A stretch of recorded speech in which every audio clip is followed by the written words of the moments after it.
झारखंड के सबसे प्राचीन जिला हजारीबाग, आगे बैठते तू आगे, लेकिन बैठता है। झारखंड के सबसे प्राचीन जिला हजारीबाग की सरजमी में जितने भी झारखंडी उपस्थित हैं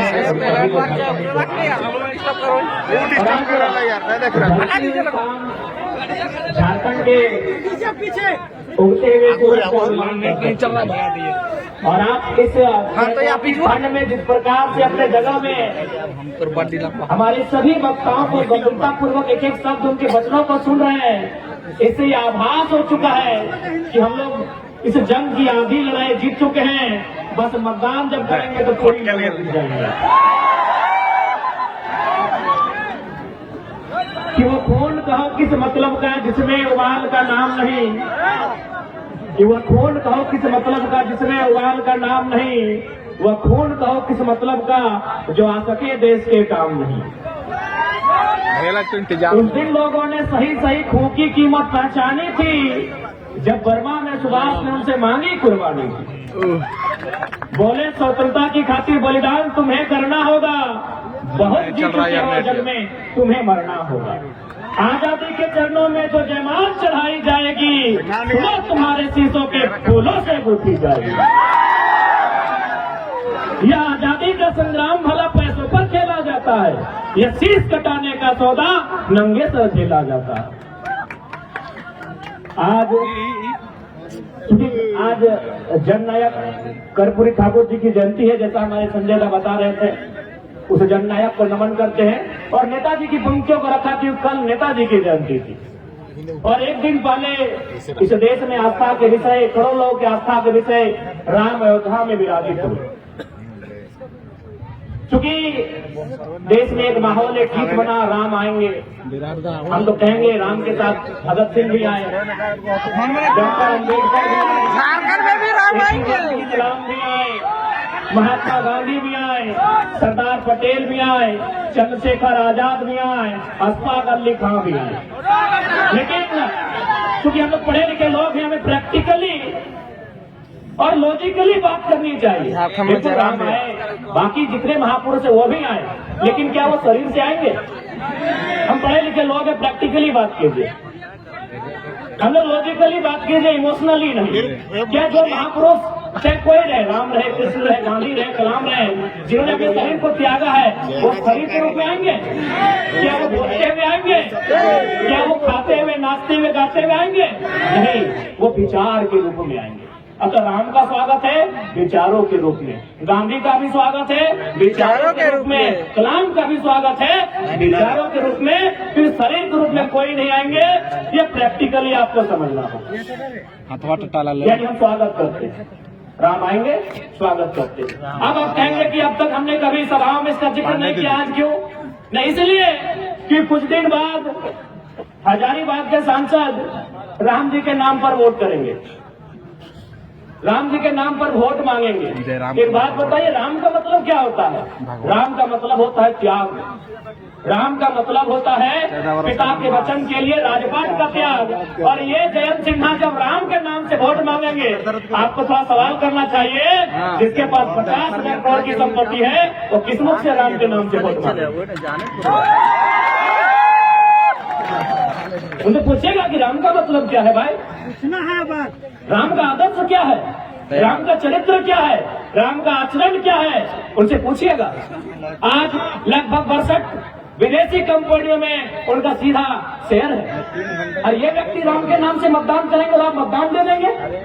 62 कंपनियों में जो हजारीबाग के सांसद हैं, उनका 62 कंपनियों में सीधा शेयर है विदेश में। ज्यादा पैसा मिलेगा वो तो आप जानेंगे परसेंटेज कितना है, लेकिन मुझे जहां तक जानकारी है 62 कंपनियों में इंफोंगियों का, इंफाकंगियों का सीधा शेयर है।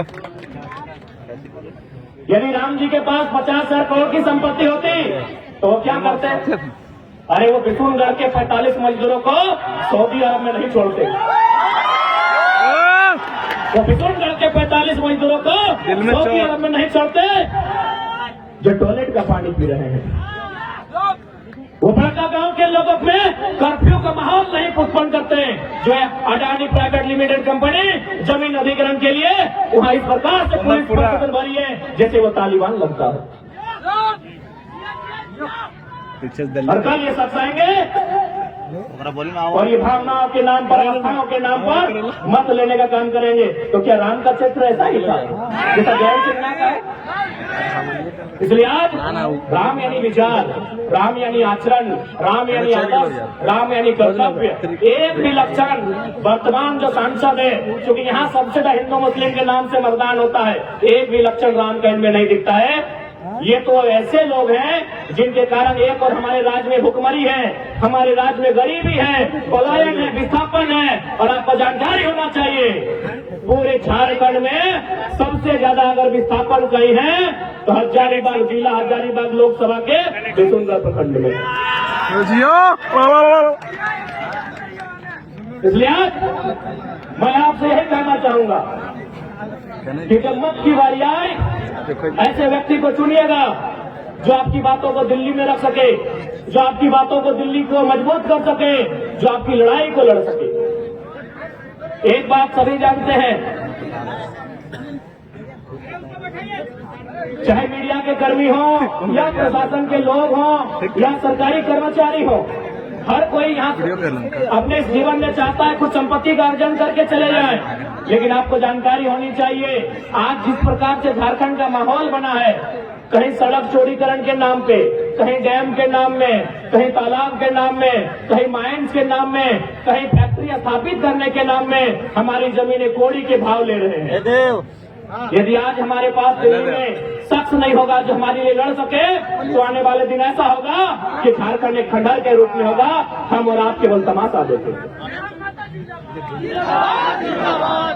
मैं आपके माननीय सांसद की एक करतूत सुनाता हूँ। करतूत और कारनामा में फर्क होता है, जैसे क्लेवर और कनिंग होने में फर्क होता है। दोनों का मतलब चालाक होता है लेकिन एक का मतलब धूर्त होता है। तो मैं इनकी एक करतूत आपको सुना रहा हूँ। आपके जो यशस्वी नरेंद्र मोदी जी के नाम पर ये वोट लेंगे, माननीय जैन सिन्हा इनका बाप भी सांसद रह चुके, अपना बेटा को बनाने की तैयारी में है।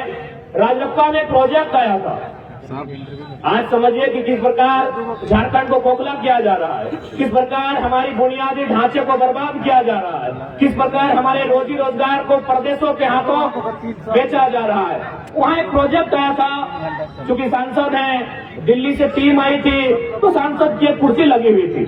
सांसद महोदय कुर्सी में बैठते हैं, अंदर जो दिल्ली की टीम आई थी 5 सदस्य या 7 सदस्य टीम थी, उनसे पूछा सांसद महोदय ने, यशस्वी सांसद, आपके लोकप्रिय सांसद, आपके धर्मात्मा सांसद, अब भाई राम के नाम से वोट मांगते तो धर्मात्मा ही होंगे और आपने दिया है।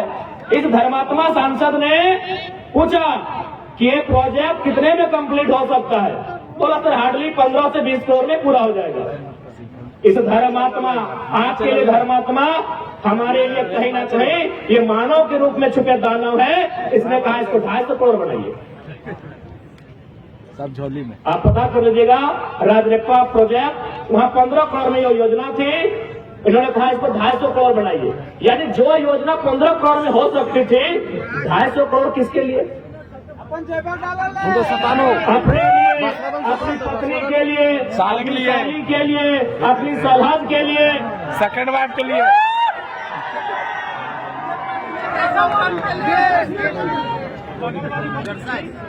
हमें बताने की कैसे दुराचारी लोग हैं ये। वास्तव में राम भी उनको मानते हैं जो अंदर आत्मा, ये लोग अपने पाप को छुपाने के लिए केवल जबान से राम का नाम लेते हैं। अगर वास्तव में राम को आदर्श मानते हैं, मैं आज इस हजारों की भीड़ से, सम्मानित मीडिया बंधुओं के बीच से, मीडिया की बहनों के बीच से हजारीबाग के सांसद को चुनौती देता हूं कि वास्तव में अगर आप राम को मानते हैं तो 50,000 करोड़ की संपत्ति में 1,000 करोड़ रखिए, बाकी उन 50,000 करोड़ जनता को दान कर दीजिए। ये राम का चरित्र हो सकता है, ये राम का आदर्श हो सकता है। 50 को कंपनी जो विदेश में चलेगी, आपका वहाँ 30-35% शेयर रहेगा और झारखंड में जनता को केवल बरगलाना के ये लोग काम करते हैं। आज झारखंड गरीब नहीं है मेरे साथियों, मेरी माताओं, मेरे बहनों, मेरे बुद्धिजीवी अभिभावकों, इस झारखंड को गरीब बनाया जाता है। झारखंड नहीं है गरीब। इस राज्य को जानबूझ के ये लोग बर्बाद करने पर तुले हैं और ये हमारा और आपका कर्तव्य बनता है कि इस राज्य की उन्नति कैसे हो, इस राज्य का हितार्थ कैसे हो, इस राज्य को बचाया कैसे जाए और इस राज्य को अव्वल दर्जे का राज्य बनाया कैसे। क्योंकि अगर हम स्थानीयता के मुद्दे से आए थे और यदि हम लोग स्थानीयता की बात नहीं करें तो शायद बेईमानी होगी। आज बहुत सारे लोग और साथ साथ राम जी ने तो हमारे 1932 के खतियान को भी मजबूत किया है। राम जी ने हमारे 1932 के खतियान को भी मजबूत किया है। अब आप बोलेंगे कैसे? राम जी का विवाद कब का है? 1528 का। समाधान कब हुआ? 21वीं सदी में। समाधान किन्होंने करवाया? लोकतंत्र ने। लोकतंत्र ने।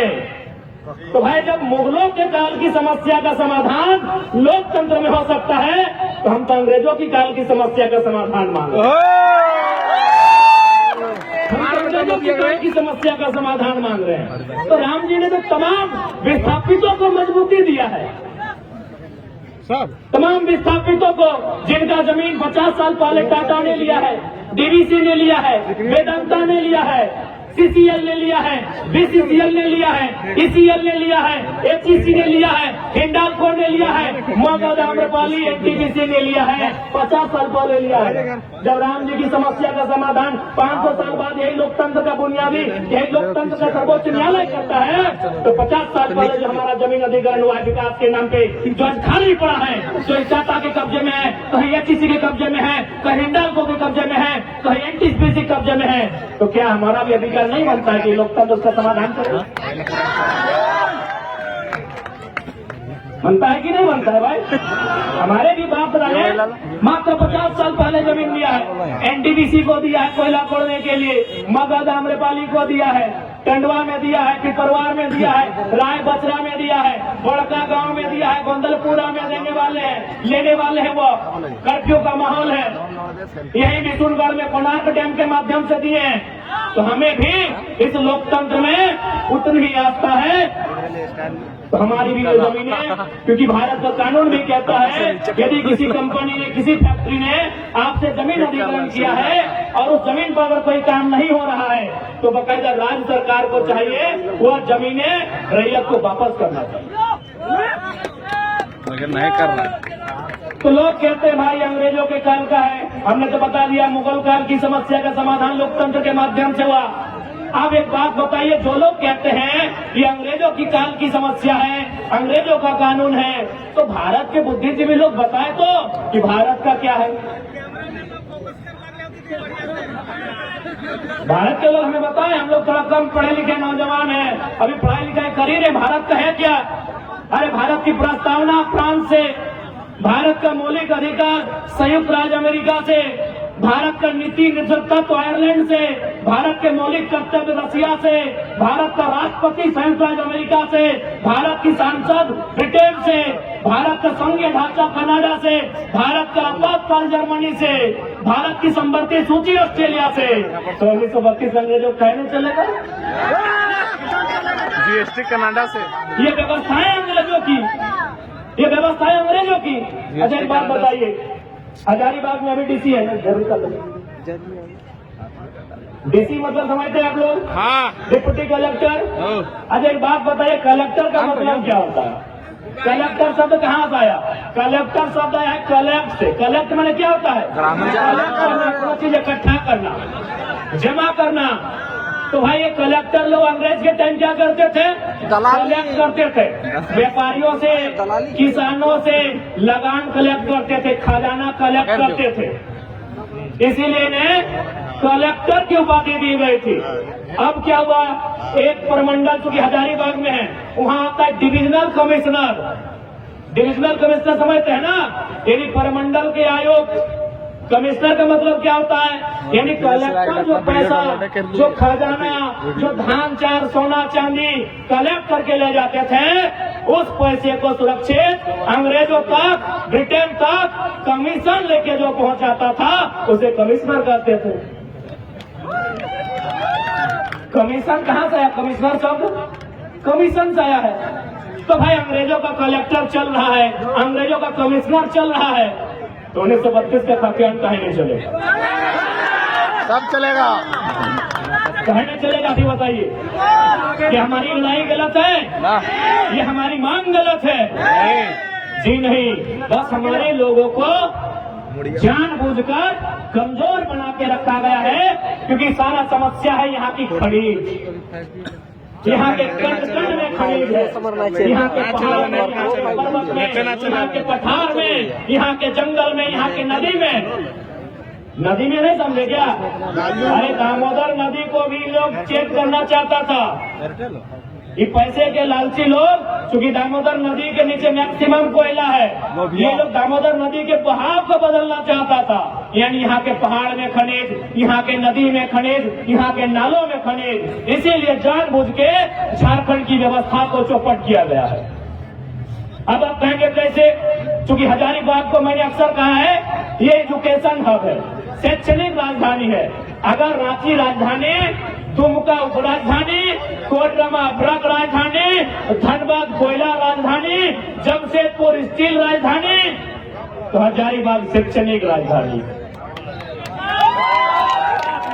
अब कैसे व्यवस्था को यहाँ का नेस्तनाबूद किया गया है सुनिए।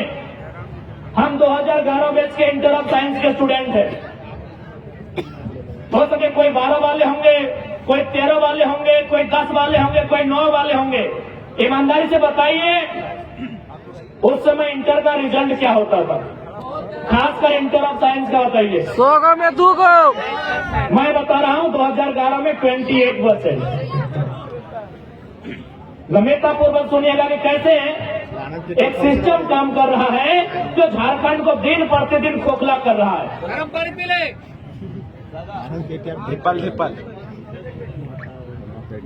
मात्र 28%। कॉमर्स का रिजल्ट था 42%, साइंस का रिजल्ट था 47%। सोच के देखिए आपकी रूह कांप जाएगी। आर्ट्स का रिजल्ट था 47, यानी 50% से ज्यादा बच्चे फेल हुए थे। कॉमर्स का रिजल्ट 42, यानी 50 से कई गुना ज्यादा, कई गुना नहीं, संख्या में कितना ज्यादा। और मात्र 28% रिजल्ट था इंटर ऑफ साइंस का, 2011 का हम साइंस का, और पास आउट स्टूडेंट। यानी सोच के देखिए, जब हमारे बच्चे पढ़ेंगे नहीं, जब ये इंजीनियर नहीं बनेंगे, जब ये मेडिकल में नहीं जाएंगे, तो आगे जाकर कैसे राज्य को संभालेंगे? वियतनाम और फ्रांस की कहानी आपने पढ़ा होगा, वो तो आपने वियतनाम और फ्रांस के बारे में पढ़ा है। ये लोग झारखंड में चरितार्थ करके बैठे हैं। हमारे रिजल्ट को शून्य करके रखा था, हमारे रिजल्ट को डाउन करके रखा था। उतना छोड़िए, अभी आप कल का या परसों का अखबार पढ़े होंगे, धनबाद से नवोदय में 26 बच्चों का चयन हुआ है। हमको लगता है 20 बच्चे बिहार के, यानी आपके बच्चे। नवोदय का मतलब आप भी जानते हैं, हर फैमिली का ड्रीम होता है कि अपना बच्चा को नवोदय भेजे, अपना बच्चा को सैनिक स्कूल भेजे, क्योंकि बाकी स्कूल में खिचड़ी के अलावा ठीक कुछ नहीं मिलता है। हमारा स्कूल बाल भी दर जाएगा। नेतरहाट, अच्छा माफी चाहेंगे, नेतरहाट है ना मिथिलेश साहब। आप जितने भी नौजवान यहाँ बैठे हैं, आपके घर में बेटा या बेटी जब जन्म लेती है और आप पहला प्रयास यही करते हैं कि अपना बच्चा अपन नेतरहाट भेजेंगे, सैनिक स्कूल में भेजेंगे। तमन्ना होती है कि नहीं? लेकिन वहाँ भी बाहर के लोगों का कब्जा है। हमारे बच्चे कहाँ मिलेंगे? जहाँ स्कूल का ड्रेस कभी पीला कभी हरा होगा वहाँ मिलेंगे, और जहाँ खिचड़ी 2-3 वैरायटी में मिलेगी वहाँ मिलेंगे। जहाँ गुणवत्तापूर्ण शिक्षा मिलेगी, नेतरहाट जैसे संस्थान में, सैनिक कॉलेज जैसे संस्थान में, नवोदय जैसे संस्थान में, वहाँ यूपी बिहार के लोगों का कब्जा है। ये गलत है कि नहीं, आप बताइए। अरे भाई, लोग बोलते हैं कि आप बाहरी बिक्री करते हैं। हम लोग नफरत नहीं बांटते हैं, आप हमसे नफरत करते हैं कि हमें जानबूझकर फेल करते हैं, आप हमें मौका नहीं देते हैं। एक बात बताइए, यही बगल में विनोबा भावे यूनिवर्सिटी है, कि हमने कभी गेट पर जाकर ये कहा कि एचओडी सर गो बैक, आप यूपी से चले जाएं, आप राजस्थान से चले जाएं, आप बिहार से चले जाएं। कि हमने कहा? नहीं कहा, क्योंकि यूनिवर्सिटी में जो प्रोफेसर आते हैं वो सेंट्रल का विषय होता है, वो जेआरएफ करने वाले लोग होते हैं, उससे ऊंची ऊंची उपाधियों को उपलब्धियों को हासिल करके आते हैं। हमने कभी प्रोफेसर का विरोध नहीं किया है, लेकिन यदि कोई प्राइमरी टीचर बन के आएगा यूपी बिहार से, विरोध होगा कि नहीं आप ही बताइए। होगा कि नहीं? अरे भाई, हमने प्रोफेसर का विरोध नहीं किया है। मैं आपके हजारीबाग की स्थिति नहीं जानता हूँ, धनबाद में 90% यूपी बिहार बंगाल के प्रोफेसर हैं। चुनाव सर जो विनोद बिहारी महतो विश्वविद्यालय है वहाँ 90%।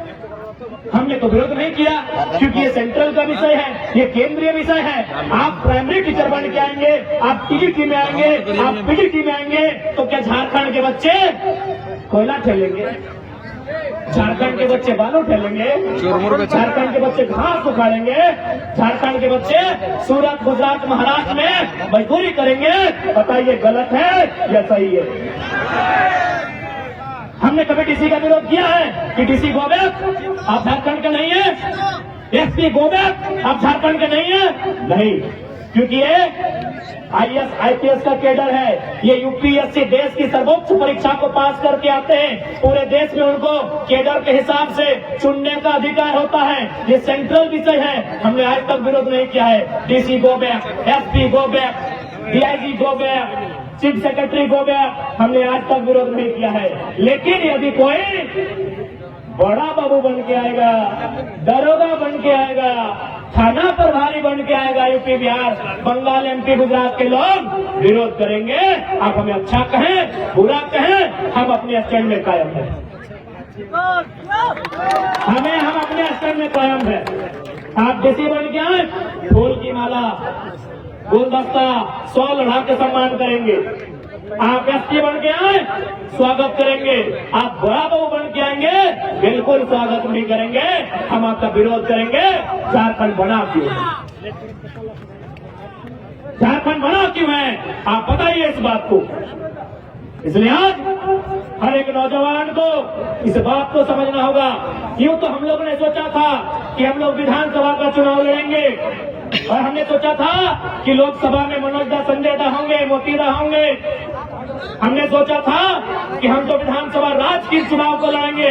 लेकिन हम ये भी सोचते हैं कि जब लोकसभा का चुनाव होगा, जब एक तरफ नरेंद्र मोदी की प्रचार होगी, एक तरफ राहुल गांधी का रैलियां होंगी, एक तरफ हमारे हेमंत बाबू, बाबूलाल जी, सुदेश जी की रैलियां होंगी, हमारे कार्यकर्ता निराश हो जाएंगे। तो उन अपने निराश सेनाओं को मजबूती देने के लिए, उन्हें हिम्मत देने के लिए उनका सेनापति लोकसभा के मैदान में होगा। हमारी कोई इच्छा नहीं थी लोकसभा चुनाव लड़ने की। हम तो राज्य के मुद्दों के साथ यहाँ हैं। हम तो राज्य को नेतृत्व करने के लिए लोग हमें उम्मीदें कर रहे हैं। लेकिन लोकसभा में हमारा आना, हमारे साथ साथ हमारे जो भाई आज मंच पे खड़े हैं, इनका लोकसभा में आना, खासकर मेरा, इसलिए कि हमारे सेना का मनोबल कम न हो।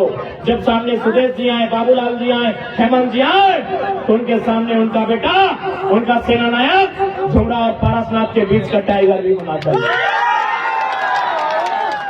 अभी हमें पूरा विश्वास है। इसी हौसले के लिए, इसी विश्वास के लिए, इसी हिम्मत के लिए लोकसभा चुनाव लड़ने का और उसमें मैंने खुद भाग लेने का ऐलान किया है। नहीं तो हम लोग विधानसभा की तैयारी करते हैं, मनोज दा, संजय दा, मोदी दा को कहते हैं आप लोग लोकसभा की देखिए कहाँ कैसे फिट होगा, आप लोग चर्चा करें। बस अपने कार्यकर्ताओं को, जो हमारे सेना है, उन सेनाओं में शक्ति का संचार करने के लिए हमने उसी सीट को चुना है। और ये सब के आदेश से, निर्देश से जहां से अगर चढ़ जाएंगे तो पूरा झारखंड दिखाई देगा। उसे झारखंड की सर्वोच्च चोटी पारसनाथ कहते हैं, जो 4480 मीटर फीट की ऊंचाई पर है।